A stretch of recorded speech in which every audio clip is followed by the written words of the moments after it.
Okay. Um, what was it that was?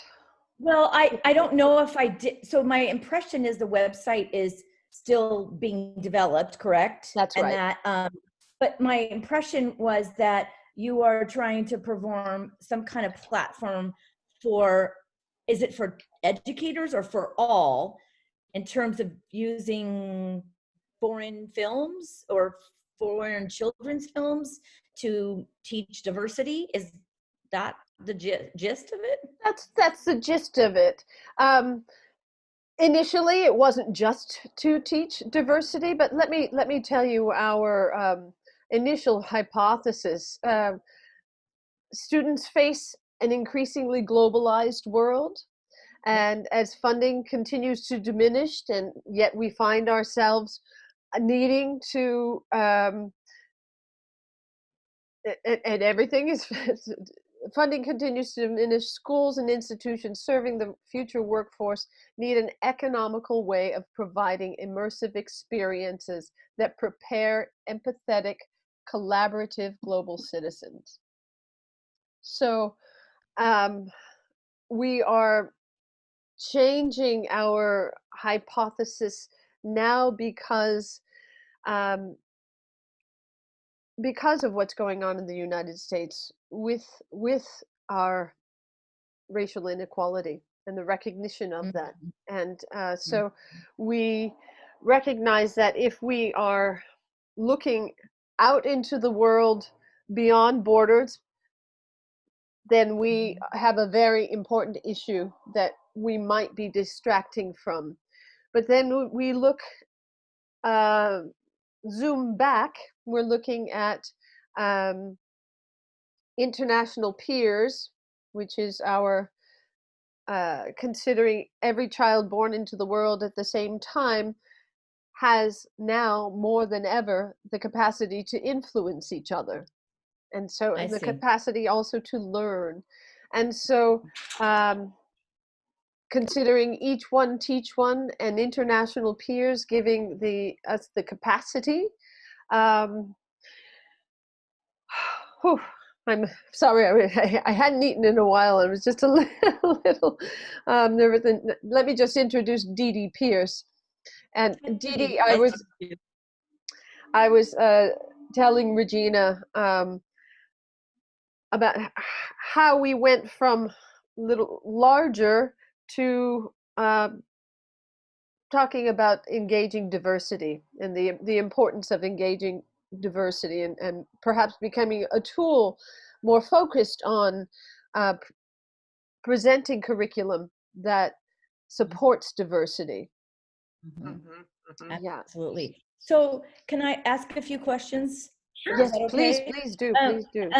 so are you in the school, which school are you in?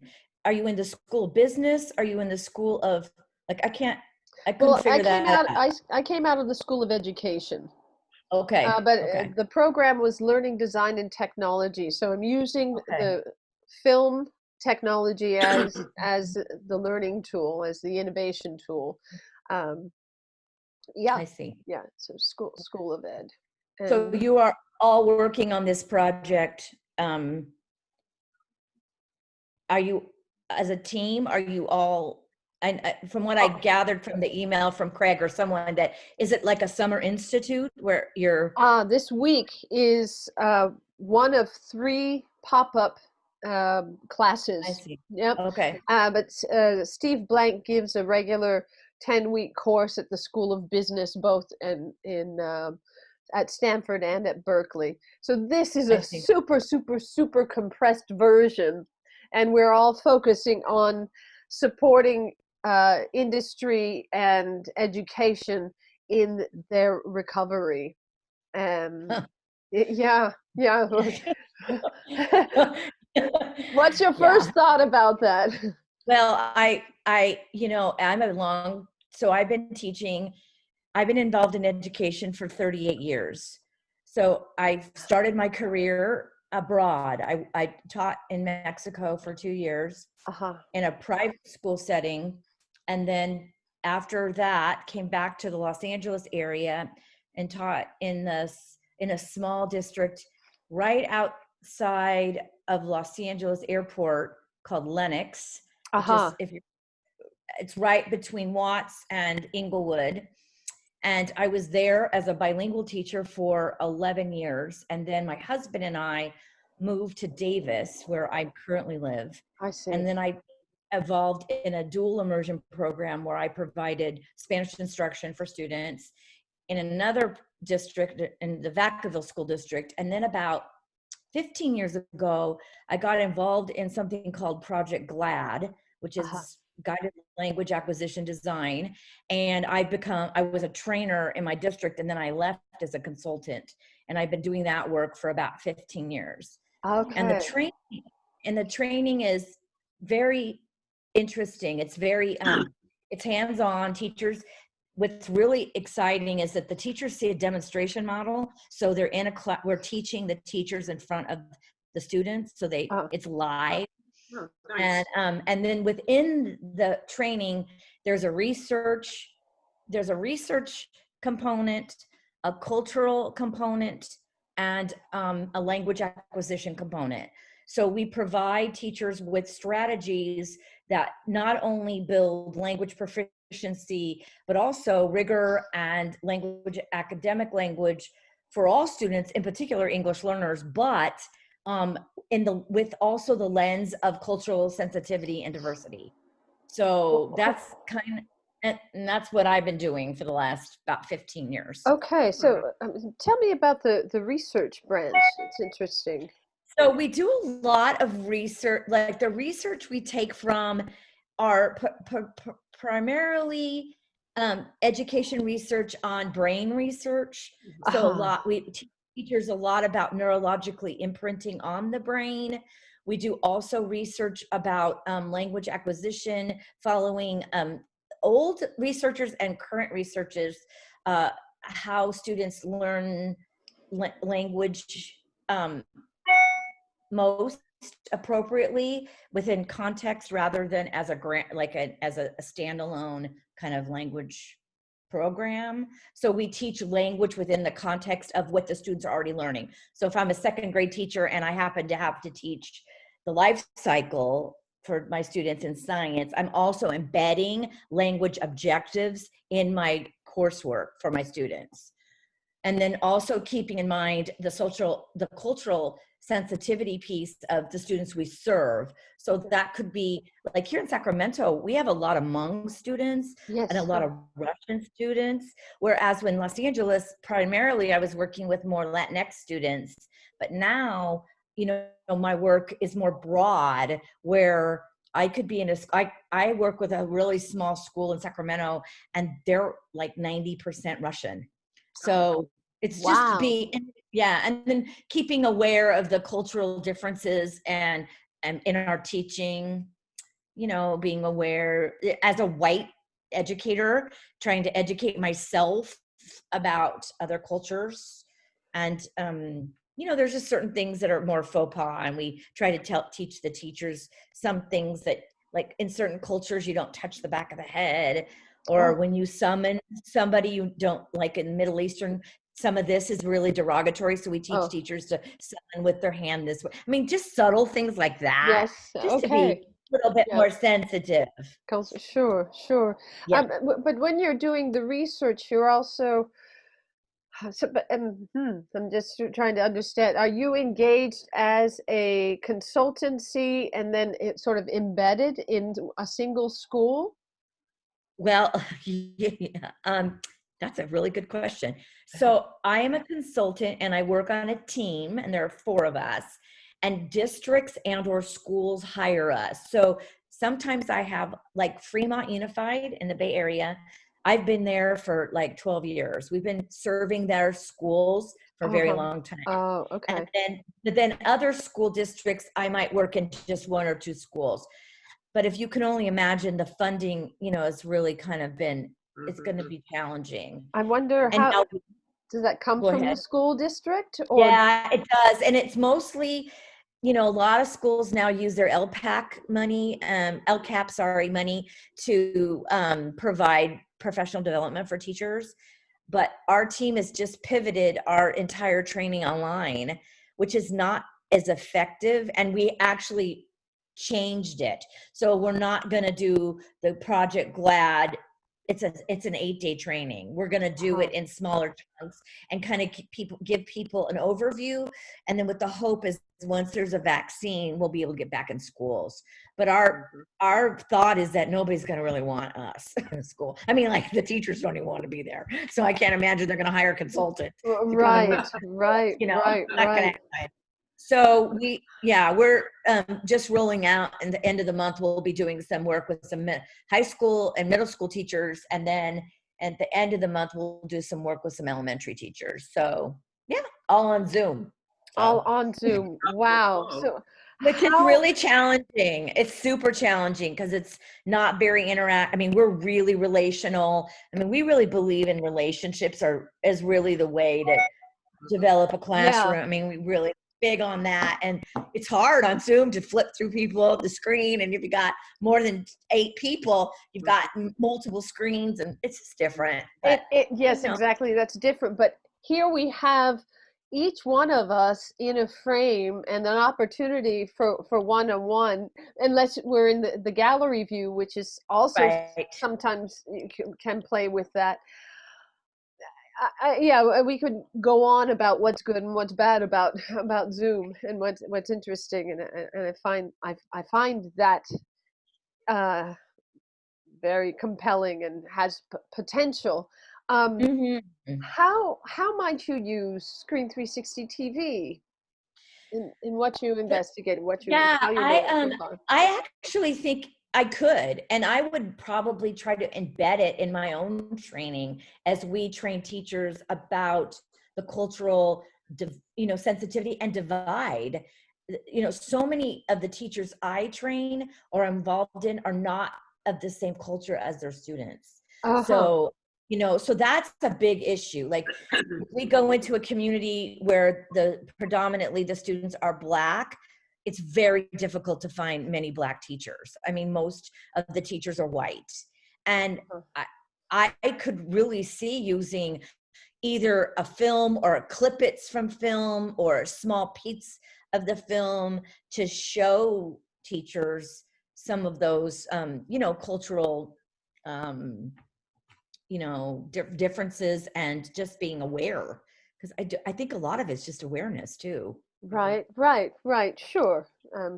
Coming from a diverse neighborhood will give you a lot of mileage, I guess, and preparation for that. Sure. Yeah, it could. I guess that what we're talking now about very distinctly different teacher-student relationships, and now, what do you think it is that students want to learn now and that teachers need to teach, but also want to support their students in what they want to learn? How does that work? We've got the district saying they want to teach one thing, and you are hired to help a teacher learn, but then the teachers also, in wanting to understand the cultures of their students, may find that this student is actually what they call a saboteur because they're not teaching what they want to learn. Yeah, that is the $1 million question. I mean, we have so many mandates as professional teachers. I look at, our standards. Now we have this standards-based curriculum that teachers have to teach. In my opinion, some of it's not always developmentally appropriate. We have teachers having to, what's fascinating for me, in particular mathematics, teachers have to reteach themselves mathematics because we teach math now in a very different way than we were taught. And so I just was involved actually last week with UCLA, and they're doing in their math project, training teachers. And it's just a big shift.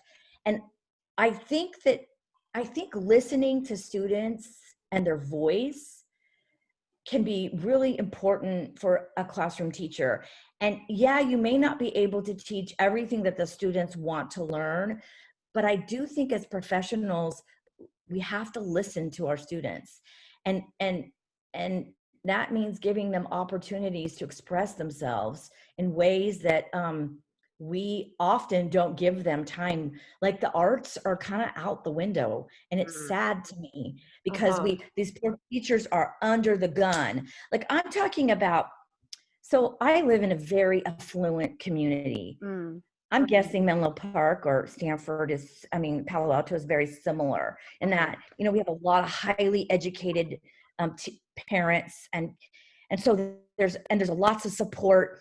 But the schools I'm in, they're more they're underserved, and so I think those are this class. Like I feel like those are the schools that need the arts, that need teaching students film and teaching students about art and different modes of art and music. And unfortunately, that all goes when these schools are under the gun and they have to get a certain score, and we have to get a certain, so many of our students have to be proficient. And it kind of has taken the creativity out of teaching, quite honestly.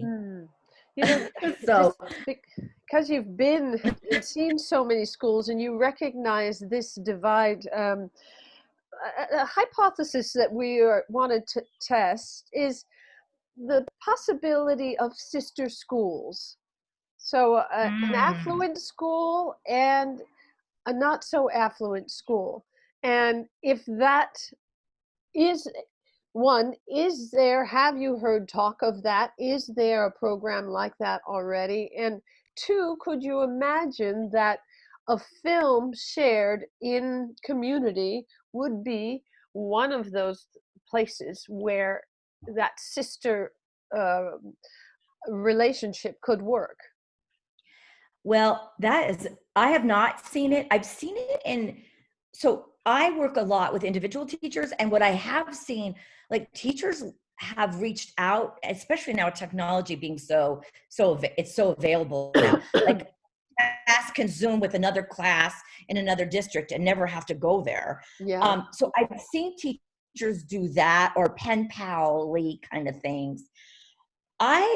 That is fascinating you asked that, because I've always said, I feel like living here in Davis, like 10 minutes down the road is another community called Woodland, and their student population is very different than ours. And I've always said, if people here in Davis could take a little field trip to Woodland, they would be so grateful for all the things, like a clean school, like schools that have hot water. I'm talking like basic needs. I'm not even talking about like, you know, no big gym. I'm talking about like, I can't tell you how many schools I go to and there's no hot water. And that's what cracks me up. Like, how are these kids coming back when there's no hot water to wash your hands? Right. So, you know, I mean, I think that's an awesome idea, Catherine. I think it could work for sure. And in particular, using film, kids are fascinated with film. I mean, they love watching movies. They love talking. I've often used film, like if I'm going to teach a concept that's like a book or a novel that's really hard, I might front load my teaching a little bit with the film of the, like, you know, like Mockingbird is so, To Kill a Mockingbird is really challenging text for a ninth grader. But if you showed, you know, I used to show parts of the film and then show them that. They're always so fascinated. So I think film is a great avenue for that, for sure. Okay, that's great. That's good. Do you have a sense or what an affluent school, a school that would pay for a school year access or a 6-month subscription? I think honestly, it's all about how much it's going to cost. I mean, we're getting districts telling us they're cutting, you know, my own district here in Davis is cutting $3 million out of the budget. So now I know that there are monies for professional development, but not many. So I think, yes, I think the interest would be really great. I think it's going to be a budget thing. That would be my first thing. Sure, it would be. But if they could get a grant, I mean, if there's a grant involved, I think teachers are really interested in that. We have a charter school here in Davis. it's very it's a middle school, high school school, and they're very tech savvy. They do a lot of, it's all project-based learning. The students are always working in teams. I could see like a charter school, like that kind of focus, it's very focused on, doesn't have a particular interest, like it's really tech. There's a lot of tech involved. You could find schools like that. I would think in even in the Bay Area where you are, there are definitely affluent schools that I would think would be, well, and even like in some districts, like in Fremont, there's the gamut. Like that's a huge school district. There are many affluent schools. Like one of the top performing schools in the high schools in California is in Fremont. Plus they have a lot of underserved schools. You could almost do it like that, like even in a big district, you know? So yeah, I think there's a lot of, I think there's interest. Again, it would be money. Sure. Yeah, sure. We were looking at something like 1,500 for a K-12 school, and then we would work out if there is a district with 3 schools, we would work out something like that, and that's a yeah, that seems very reasonable to me. That price. So that's good. That's good. Yeah, that seems very reasonable. Like almost like it's like a license. You know, a lot of districts buy a license for their teachers for X, Y, and Z curriculum or whatever. So yeah, it allows them to use it to right. get into it. Dee Dee, you have any questions?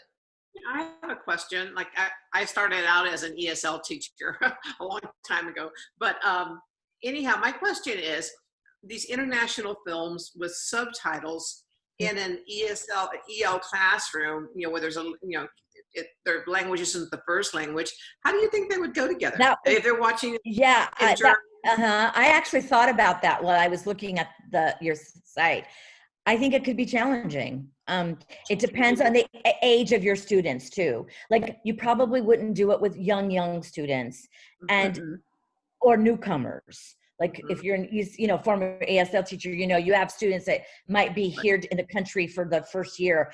But I think depending on the proficiency, I think it could work. I think you'd have to maybe, if it's a longer film, you'd have to chunk it. Like we do a lot of that in our teaching where we show part of it, have discussion, show part of it. And if students are having trouble, even stopping and teacher could re-summarize or other students could summarize, which actually is not a bad thing to do.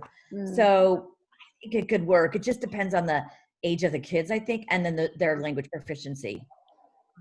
Oh, okay. Yeah. Okay. I thought it would be interesting for sure. Yeah, it would be.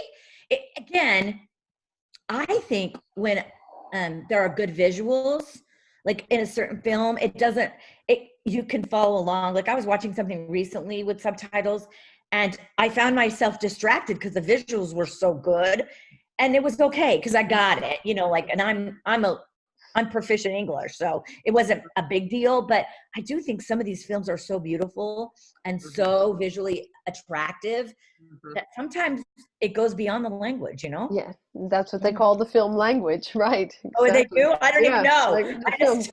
Like incorporating movement and how close you are to the subject or how far you are from the subject, whether you're tilting up or down and looking with the sky behind or the earth showing. Yeah, there's a lot of things that contribute to the aesthetic, and oftentimes aesthetic, if there's no art there, that just doesn't get across to our world. And as you know, and if you're working with younger students in particular, they really need those visuals.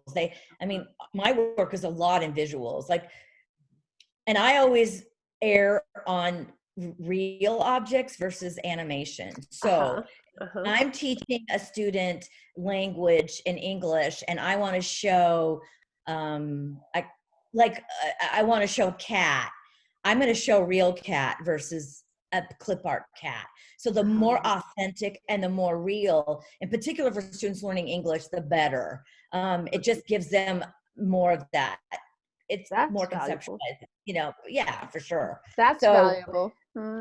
Mhm. I, And the I animation can be really important, but it's also, I think there are in my opinion, there are very few great animated films that I've seen that provide enough, I don't even know the word, like not realness, but authentic, excuse me, yeah, are, aren't very authentic. And I always think that's a disservice myself. That's personal, but I happen to feel the same way. I mean, but I have to besides, tell you, I think Coco was one of the best ones. And Oh, yeah. because I lived in Mexico and I understood Day of the Dead in a way that I feel like it's become so unfortunately commercialized here in the United States. But in Mexico, I lived in Mexico 40 years ago, and I learned I was a Catholic at the time, and I learned so much myself living there. And then when I saw that movie, I thought they really got it. I mean, you could tell they did a lot of research. It was yeah, really well yeah, they done. could do. Yeah, you Yeah. They did. could do. They Mhm. could do. Yeah. We have Mhm. about 4 minutes before Okay. we need to let you go. But is there anyone else that you think that we should talk to? Maybe, is there a district person that you find, a district head that you find is particularly sensitive and is accessible at this point that we might be able to speak to in the next 3 days? 2 days. Gosh. Honestly, people are so burnt. Like, I mean, they're texting. I mean, I've been in touch with a principal, and she's like, "My boss told us do nothing for 3 weeks." I mean, it's such a difficult time. I'd have to think about it. I don't, off the top of my head, I don't know of anyone who comes to my head that, oh, they would be great. But let me think about it. Do you want to talk to someone who's an administrator, or what Dee Dee, what do you think? I'm thinking that probably I think I don't know. I personally feel that principals are good. I mean, if they have the time for you, to come, to talk to you, I think principals are really good. Or department chairs. I really find that if Mhm. you know which department you might tap into to try to talk to that department chair, and they'll listen to you. They'll give you some time, for sure, and then see where it goes from there. But I have one principal, and she may be interested. I'm happy to reach out to her and just give her a text and see if she's interested. And she might be on vacation, so but I'm happy to reach out to her. That's And then great. if she's yes, I'll do an introduction. Thank But you. I'm happy to talk to her after this week too, of course. okay, yeah. Yeah. Okay. Yeah, I do. I can reach out to somebody. I Sure. think she would be open. She's very oh, she's super tech savvy too. She's super tech. Like, she's one of those Q teachers, she's amazing. And The she's a one that you great, call into your classroom all the time. yes. Hello. Don't do this. How do I do Um, that? How do I connect my projector? well, Well, Regina, I'm really interested in your program. I mean, I'm really interested in what you're doing. thank you, Please and I'm keep in interested touch. in you are. Yeah. We'll certainly do that, and happy to think of ways that we can also support your teacher teaching. And Yeah. Well, we also hope to include research in our work here. mhm. Yeah.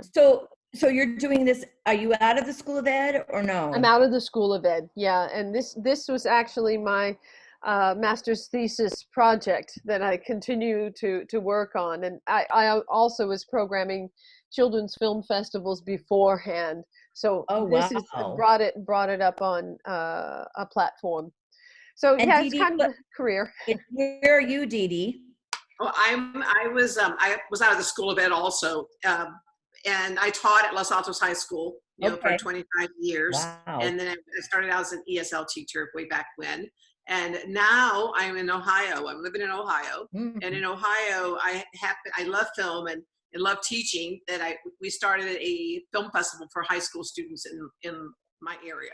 So that's what I've done. So that's what I'm doing now, with film festivals for high school kids, documentaries, so. Yeah, which is great. So I'm connected. Right to the source. Makes me happy. That's awesome. Makes me happy. Well, it sounds like you're doing great work. Thank you. And likewise. Thank you. And Well, really great to meet you. Thanks very much, thank you. Regina. Nice And to we will be meet in both touch. of you. Yeah, Thank you. please do. Feel free to email. Thank you very do. much. Good luck Thanks to a you. lot. Okay, bye-bye. Bye. We have our next interviewee coming on. Okay. Shall we leave this and open up another one or what? I'll stop the recording and start it.